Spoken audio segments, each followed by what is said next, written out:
Во студиото со вас Деспина Тодоровска. Добар ден и ви благодарам за вниманието. Собранието на денешната седница ги констатираше оставките на министрите Таравари, Беџети и Исмаили од Алијанса, партија која премина во опозиција.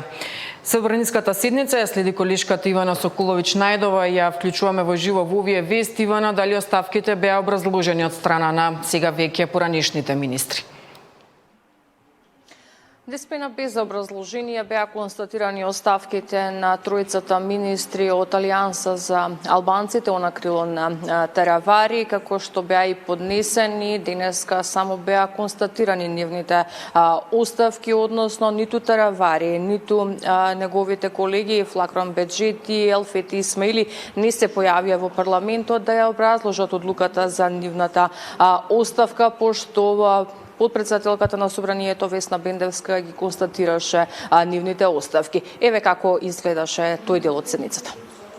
До почетокот на седницата министерот за здравство господинот Арбен Таравари нема известено дека сака да ја образложи оставката на оваа седница на собранието.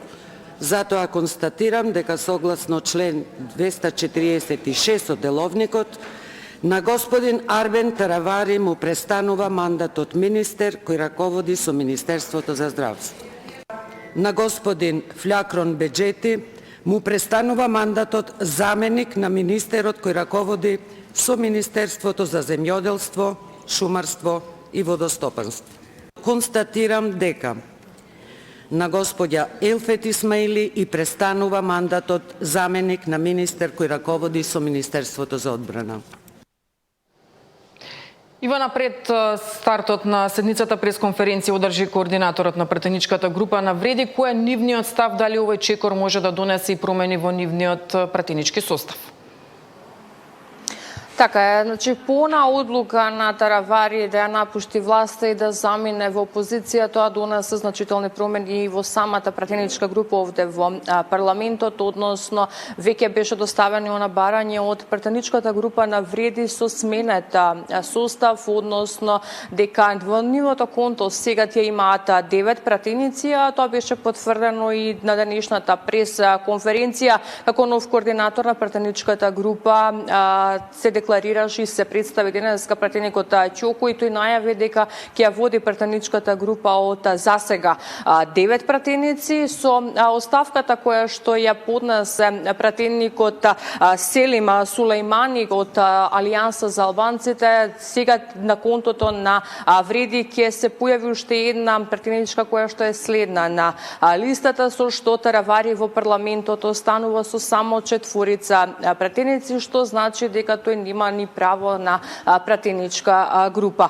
Од коалицијата Вреди овде во парламентот порачаа дека нивната бројка за сега ќе биде 10 пратеници, но не исклучуваат во текот на неделава да се зголеми и бројката на пратеници кои што би преминале во нивната пратеничка група. Најпрво тоа да бидат оние пратеници, како што споменав, 4 од Алијанса на албанците, односно од крилото на Таравари, бидејќи велат дека се во добра комуникација со нив и очекуваат тие повторно да се вратат во старата пратеничка група, односно практично да му откажат љубов на Таравари, но не исклучуваат и можни преговори и од други пратеници, односно со пратениците од Европскиот фронт. Еве изјавата на координаторот Ќоко.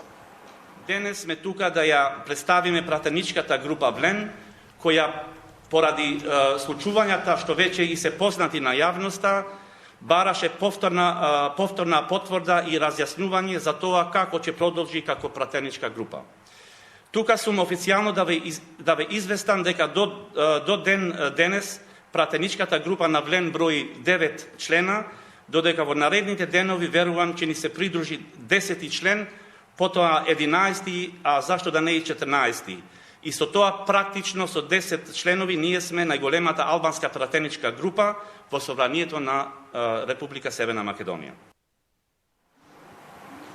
Така, ова беше ставот и од пратеничката група на коалицијата Вреди овде во парламентот.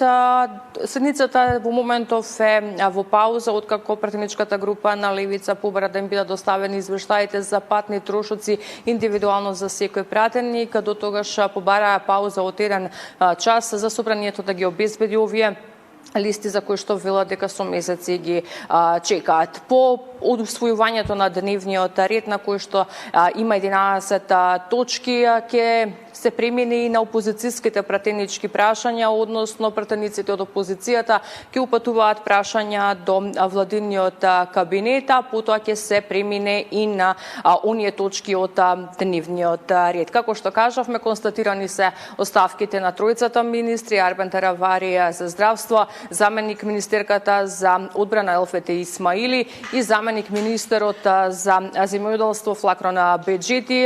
Тие веќе не се министри и ги напуштаат своите позиции. За сега нема најава од владата кога ќе ги слушнеме новите имиња за овие испразнати позиции. Според оние кажување на премиерот, тоа ќе се случи набрзо и најавуваше детали во текот на неделава. Деспина ни остануваме во собранието, како ќе тече расправата во текот на целата седница, кои ќе бидат прашањата и темите на кои што опозицијата ќе се осврне, ќе поставува прашање до власта. Најавувам повторни информации во вестите во 16. Иване, јас ти благодарам за сите овие информации. Секако остануваме да ја проследиме денешната собраниска седница. Многу повеќе пренесуваме во следното информативно издание. Уставниот суд утрово ја одржа првата седница без Елизабета Дуковска, откако управен го поништи незиниот избор. За сега нема информации ниту кога ќе биде пополнето испразнетото место во уставен, ниту кој ќе ги превземе предметите на Дуковска.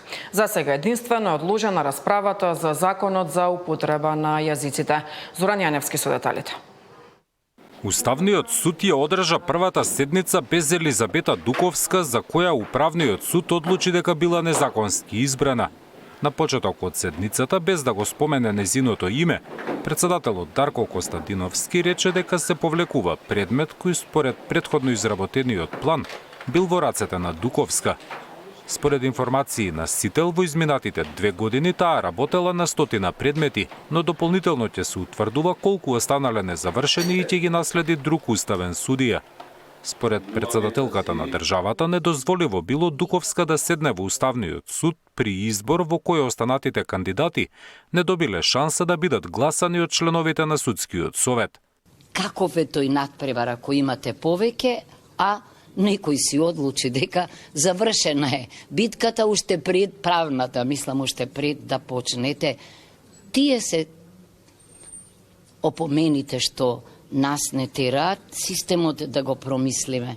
Значи, на вистина, ако сакаме да имаме уставен суд што ќе биде против тежа на трите власти, четврта власт, одважна власт, треба навреме, ова е и лекција за пратениците. Бидејќи да, тие ги представуваат граѓаните и гласаат по собствено уверување, ама во политика, во границите на правото. Таква не беше таа.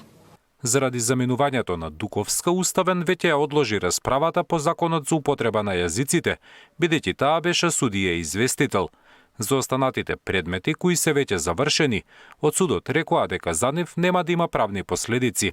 По 2 години од изборот, Дуковска го напушти Уставниот суд со одлука на управен, кој утврдил дека судскиот совет на седницата за избор гласал единствено за неа, но не и за другите двајца кандидати.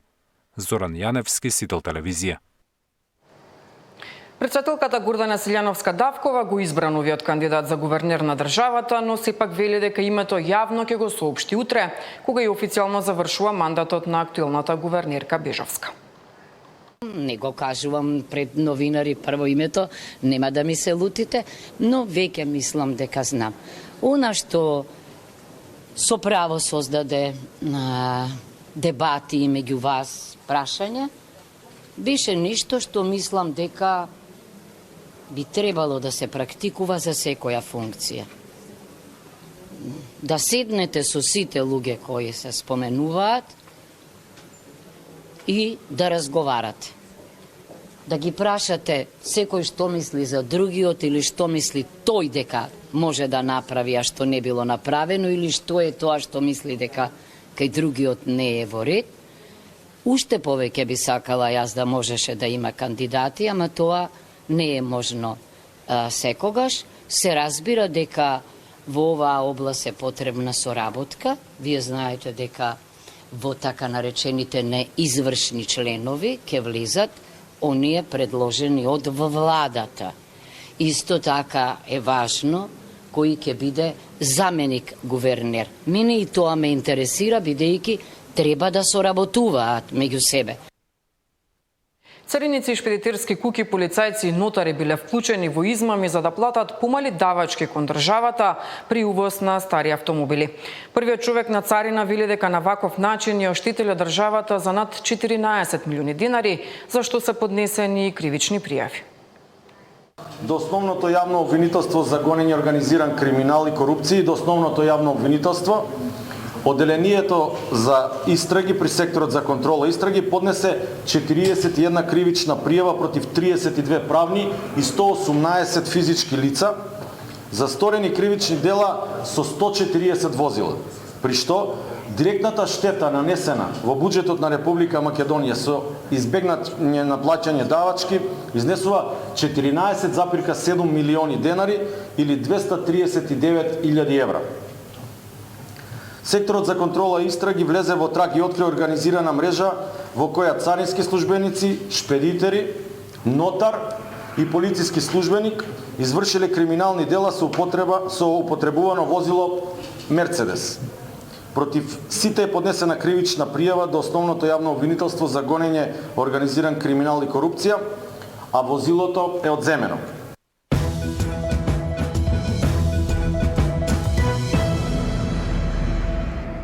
19-годишен матурант вчера бил пронајден мртов во близина на склад со дрва во Струмица. Информацијата ја потврдија и од ОЈО Струмица и од полицијата.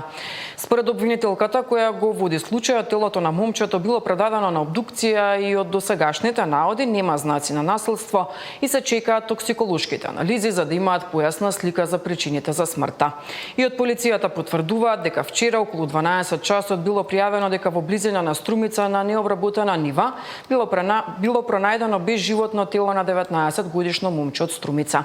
За сега не се соопштуваат повеќе детали за смртта на момчето и како тоа се завршило на местото каде бил пронајден. СДСМ денеска обвинува дека директорот на Бирото за јавна безбедност Јанев е назначен незаконски. Според опозицијата, за Јанев не можат да се најдат информации за неговиот магистарски труд. Според информации објавени во неколку медиуми, поднесена е анонимна представка до Државната комисија за спречување корупција поради основани сомнежи за незаконитост на дипломата за магистерски студии на Јанев на Универзитетот Скопје. Оваа диплома, почитувани, е меѓу основните законски услови за да може да биде назначен за директор на Бирото за јавна безбедност. Како што е објавено во неговата официјална биографија, објавена на страната на Министерството за внатрешни работи, нема точен датум на стекнување на звање магистар. Дополнително, ниту на сајтот на Универзитетот Скопје нема никакви податоци за јавна одбрана на магистерски труд.